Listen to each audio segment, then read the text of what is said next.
खूप वेदना झाल्या. माझी अशी अपेक्षा होती, आज तुम्ही विशेष महासभा बोलवली, मला मनापासून बरं वाटलं. काल मुख्यमंत्र्यांना ह्या सगळ्या गोष्टींची दखल घ्यावी लागली की जे शासन 35,000 कोटी महापालिकेसाठी देते आणि या शहरासाठी 35,000 कोटी देते, त्या मुख्यमंत्र्यांना खड्ड्यांसाठी मिटिंग घ्यावी लागली. आणि आज मला खरंच वाईट वाटलं की या ठिकाणी आपण एका मिटिंगला बसल्यानंतर आज आपण सांगितलं होतं की सगळे अधिकारी या ठिकाणी आम्ही बोलवणार आहे, त्या अधिकाऱ्यांकडनं आपल्याला प्रश्नांची उत्तरं घ्यायची. आणि या ठिकाणी आल्यानंतर मला मनापासून वाईट वाटलं की एक अपेक्षा होती की सभागृह ज्या गांभीर्यानं या विषयाची चर्चा करेल. सभागृहामध्ये सुरुवातीचा जो प्रकार झाला त्याचा मला मनापासून खेद झाला की हा प्रकार अपेक्षित नव्हता. कारण आज लाखो नाशिककर आपल्याकडे अपेक्षेने बघतायत की आजच्या महासभेमध्ये याचा काय तोडगा निघतोय आणि काय उत्तर निघतंय. परंतु जे काही झालं म्हणजे पक्षीय जे झालं आणि ज्या प्रकारचं सगळं झालं मला खूप मनापासून वाईट वाटलं.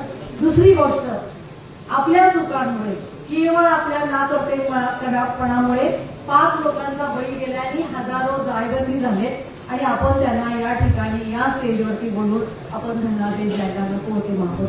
मी या मताशी सहमत नाहीये. त्यांच्या घरी जाऊन आपण त्यांना धनादेश द्यायला हवे होते आणि त्यामध्ये सुद्धा कोणाला 5 लाख कोणाला 10 लाख हा विषय नाही, सर्वांना एकसारखी रक्कम द्यायला हवी होती. आणि मला असं वाटते की त्याच्यावरती आपण लवकर अंमलबजावणी कराल आणि त्या प्रकारे निर्णयाला या अशी माझी अपेक्षा आहे. सन्माननीय महापौर 4 महिन्यापूर्वी का 3 महिन्यापूर्वी लक्षवेधी मी दिली होती. जॉय सुद्धा होते त्यावेळेला. जॉय आठवत असेल की आपल्या इथं संभाजी चौकामध्ये MNGLनी जो काही कारभार केला होता तेव्हा आपण लक्षवेधी दिली होती आणि त्यावेळी आपण असं म्हटलं होतं की MNGLच्या सर्व कारभाराची चौकशी करा. MNGL आणि महापालिकेमध्ये सुसूत्रता हवी. तुम्ही तसे आदेश दिले होते.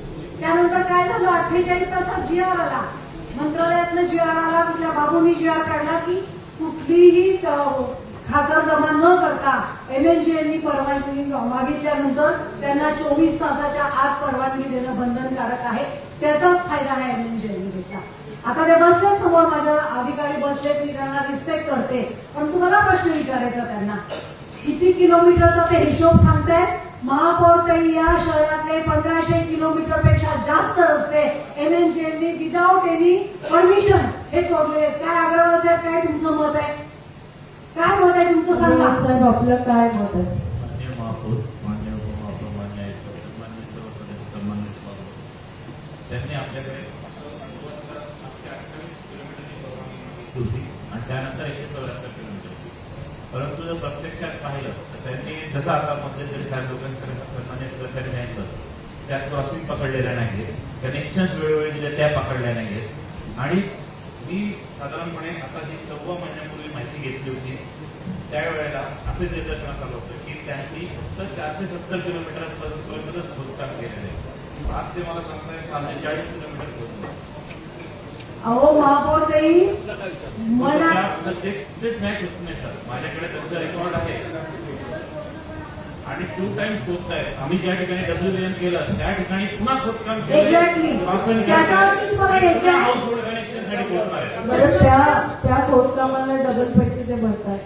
पुन्हा हाऊस रोडसाठी खोदणार आहेत, कारण हाऊस रोड कनेक्शन. सन्माननीय आयुक्त महोदय, सन्माननीय महापौर ताई, मुख्यमंत्री काल बोलले, त्या विधानाला खूप अर्थ आहे. हा सगळा तमाशा सुरू केलाय ना, हा सगळा नाशिककरांच्या जीवाशी आलेला तमाशा आहे. कुठले लोक असतात तुम्ही सांगा मला. तुम्ही जे रस्ते खोदलेले आहेत क्वालिफाईड, किती कॉन्ट्रॅक्टरला तुम्ही हे काम दिलं? मला कॉन्ट्रॅक्टरची नावं सांगा.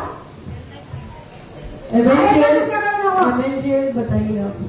माननीय महापौर जी, उप महापौर जी, आयुक्त मैडम और बाकी सामान्य सदस्य, टोटल हमारे पास जो MDP के कॉन्ट्रैक्टर है अभी प्रेजेंट डेट में 39 कॉन्ट्रैक्टर्स हैं जिनको उन्होंने काम दिया हुआ है.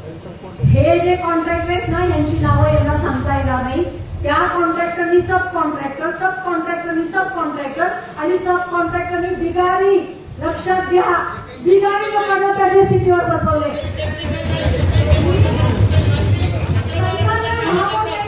मी अजून त्याला धरून सांगते, यांच्या समोर सांगते आणि जबाबदारीने सांगते. एक ठिकाणी असा पूर्ण रस्ता खोदला, मी तिथं जाऊन उभी राहिले, म्हटलं कोणी हा रस्ता खोदला? आम्ही खोदा आहे. तो म्हटलं तुम्हाला कळतं का तुम्ही किती लाईन फोडल्यात? लाईन तर फुटणारच म्हणे. अहो, त्या लाईन फुटल्यानंतर त्याच्यावरती माती टाकली आणि तो पळून चालला होता. मी त्याला म्हटलं तू कोण आहेस, तुझं नाव काय, कुठला कॉन्ट्रॅक्टर आहे? तो मैडम आपको काम लेना है तो आप ले सकते हैं, आपके पास जेसीबी है क्या?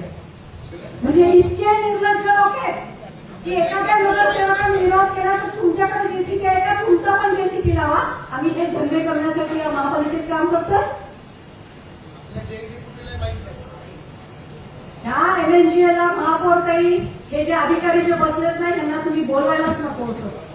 याच्या खाली जे काम करतात ना ते गौरसाहेब, हा मॅम हम कर लेंगे, हम कल तक कर लेंगे, हम परसों तक कर लेंगे, कुठल्याही प्रकारचं कुठलंही काम होत नाही. एका रस्त्यामध्ये 27 ठिकाणचे कनेक्शन तोडलेले मी बघितले. काय करायचं आता हे अधिकारी तुम्ही इथं बसवलेत ना, तुम्ही ज्युनियर इंजिनियर बोलवा, सिनियर इंजिनियर बोलवा, 100 वेळा ते मोईन साहेब तिथे उभारतात. ड्रेनेज लाईन फोडली, ड्रेनेज लाईन वरती माती टाकली, पळून गेले. त्या मोईन साहेबांना आम्ही बोलवायचं, मग त्या मोईन साहेबांनी आपली माणसं लावायची, त्यांनी ओगलेना बोलवायचं. कोण कामं करते, कोण सत्यानाश करते, काय चाललंय या शहरामध्ये? आम्ही आमच्या अधिकाऱ्यांची पाठराखण करत नाही, पण अक्षरशः आमचे अधिकारी हातबाले.